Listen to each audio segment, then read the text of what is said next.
Variété à Blimbo. Ja, det var jättebra. Konstigaste och en av de bästa jag sett. Ja, det var jättekul.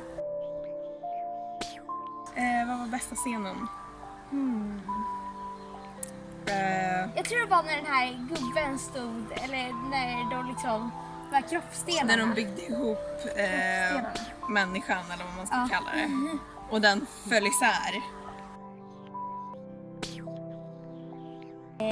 Cool, intressant och speciell.